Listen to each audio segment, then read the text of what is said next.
Bienvenidos a este siguiente video. La idea es reforzar un poco el conocimiento de árboles dado en videos anteriores. Es importante, cuando hablamos de árboles en programación, hablamos de nodos. Un árbol se compone sucesivamente de nodos. Yo puedo tener el primer elemento, voy a llamarlo el nodo A. Este nodo que inicia todo el proceso se conoce como raíz. Y esta raíz puede tener varios hijos, pueden estar a través de las ramas comunicada a varios hijos. Usualmente en programación usamos árboles binarios, es decir, como máximo van a tener dos hijos.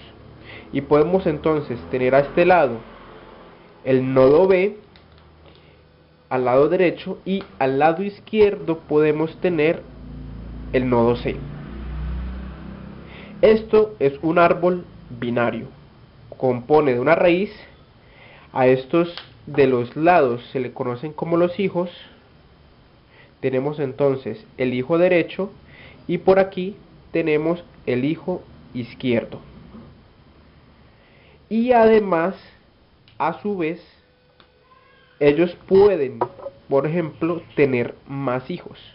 Este puede tener entonces a su lado izquierdo el nodo D y a su lado derecho el nodo E.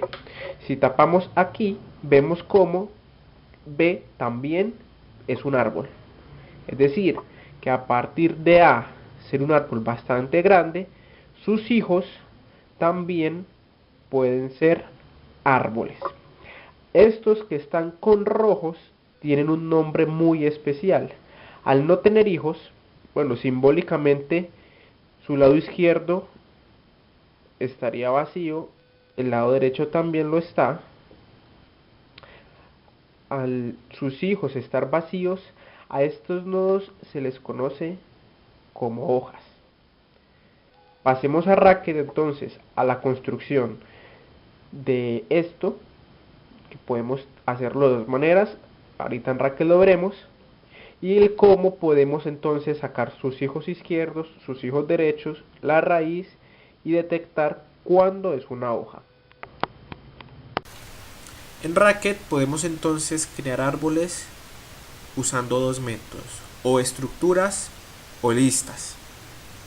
Primero manejaré las estructuras, explicaré todo el proceso, crearemos el árbol que hay en el tablero y en base a él sacaremos la raíz, hijo derecho, hijo izquierdo y preguntaremos si es una hoja. Y luego haré el mismo proceso con las listas. Lo ideal es que cada uno utilice el que más entiende, más comprende, el que más fácil se adapte. Como vamos a hacer una estructura, primero debemos definirla. Define struct, mi estructura se va a llamar árbol y el árbol consta de una raíz, de una parte izquierda y de una parte derecha. Voy entonces a crear el árbol del tablero, voy a llamarlo T y entonces creo make árbol. La raíz principal era A. Al lado izquierdo teníamos un árbol pequeño, o sea que debo hacer mi árbol que era la C. Y como esta era una hoja, quiere decir que sus hijos son vacíos. Por el otro lado, en el lado derecho, tenemos a B, que este a su vez tiene otros hijos. Al lado izquierdo ahí está D, que también era una hoja, por lo tanto sus hijos son vacíos. Y tenía a E, que también era una hoja, de esta manera. Acabo de crear mi árbol del tablero, lo encerré en esta variable T para usarlo fácilmente. Como es una estructura, podríamos fácilmente sacar la raíz llamando el nombre de la estructura guión el elemento que deseo. ¿De quién? De T. Fácilmente podemos sacar la raíz así. También podemos sacar la parte izquierda. Ahí está, la C y la parte derecha. Aunque esto puede ser bastante sencillo, recordemos que en ocasiones el código, los programas que hacemos, las funciones que creamos, debemos pasarlas en equipos para probarlas, para complementarlas. Y es ideal que cada equipo, cada persona tenga una función que le permita sacar la raíz de un árbol. ¿Por qué? En mi caso yo llamé a la estructura árbol y a esto lo llamé raíz izquierda y derecha. Pero puede haber otra persona que lo llame a esto un nodo, a esto lo llame el valor, h izquierda como hijo izquierdo, h derecha, y tenga su estructura de esta manera. Si yo le paso mi programa o él me pasa el de él, muy posiblemente esto se va a llamar nodo y aquí se va a llamar heder. Entonces yo voy a intentar sacar el nodo derecho de mi árbol y ¿qué sucede? Me sale un error diciendo que esto no es un árbol sino que es un nodo, lo que entonces generaría conflictos en el momento del trabajo o en el estudio. Para esto entonces es mejor definir una función llamada raíz que reciba un árbol A y que sencillamente cada quien saque su raíz en su forma. Nosotros entonces sabemos que usamos árbol raíz de A y eso es suficiente para sacar la raíz de un árbol. También podemos tener otra que sea el hijo derecho de A. Lo que haríamos es árbol der de A. También una para el hijo izquierdo, entonces sería hijo izquierdo de A. Y en nuestra forma sería árbol izquierdo de A.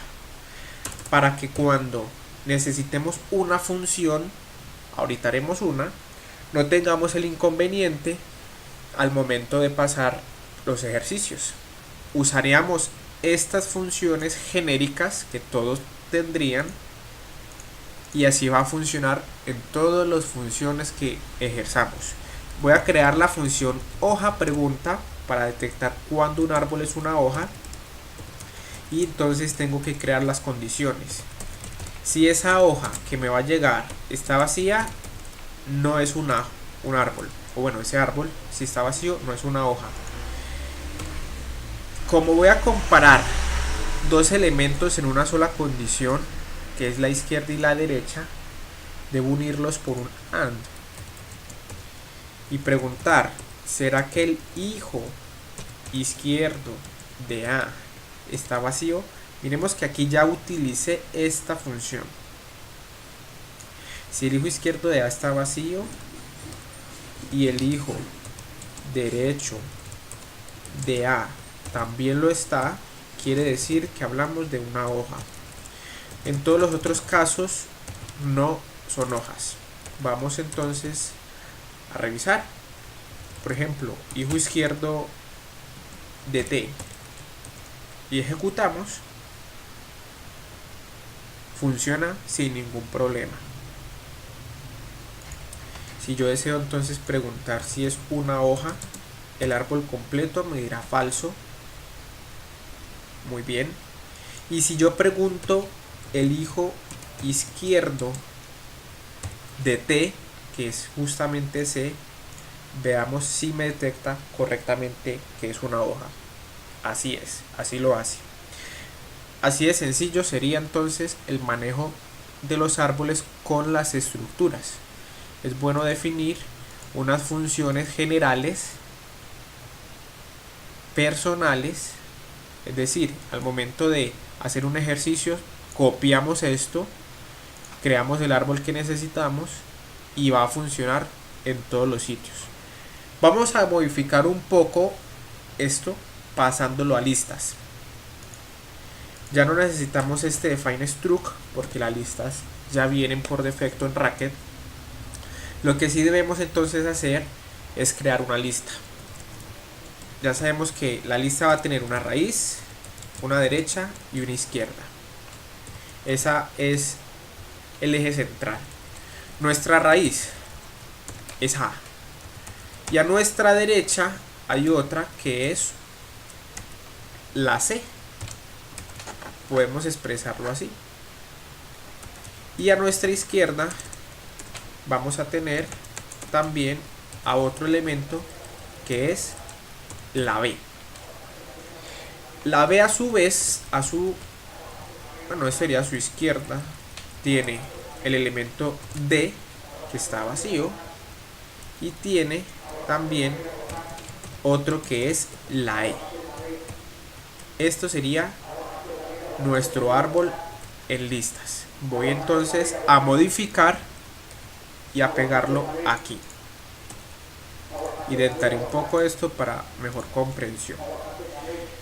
Eso sería, vale, listo. Eso sería nuestro árbol T.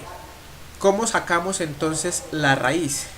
Si vemos, A es el primer elemento. Yo puedo entonces sacar el primer elemento de A, ya sea con first, ya sea con char, y obtengo ya la raíz. El hijo derecho, vamos a hacerlo primero con el hijo izquierdo, viene siendo el segundo elemento, es decir, el primero del resto. Por lo tanto, aquí tan fácil como cambiar el primero del resto de A. Miremos que estos nombres se mantienen. Es por esto que digo que lo ideal es tener una función genérica, sin importar si usamos estructuras o listas, siempre vamos a utilizar estos nombres para sacar las cosas. Y B viene siendo el primero del resto del resto. Por lo tanto, aquí el derecho sería el primero del resto del resto. Ahora, ¿cómo detectamos que hablamos de una hoja? Porque si bien vemos, este elemento solo tiene uno. Su resto, aquí lo que le seguiría es vacío. Puedo basarme entonces en eso y simplificar diciendo que si el resto del árbol que llega está vacío, hablamos de una hoja. Vamos a revisar entonces. Sáqueme el hijo izquierdo de T. Miremos nuevamente, reitero, no necesitamos cambiar nombres. Ya nuestra función funciona. Bueno, aquí es list. Así, listo. Nuestro elemento funciona. Saca la C, que es la parte izquierda. Perfecto. Ahora vamos a preguntar si esa parte izquierda es una hoja. True. Lo detecta sin ningún problema. Estas son las dos formas en cómo podemos expresar árboles en Racket. Para próximos ejercicios utilizaremos estructuras. Nos basaremos en estas formas, así como llamen ustedes en sus ejercicios las estructuras. Procurar tener estas funciones generales para que los ejercicios que hagamos no vayan a haber errores. Sin embargo, alguna duda, error que tengan, algún ejercicio, déjenlo en los comentarios y lo estaré resolviendo en próximos videos.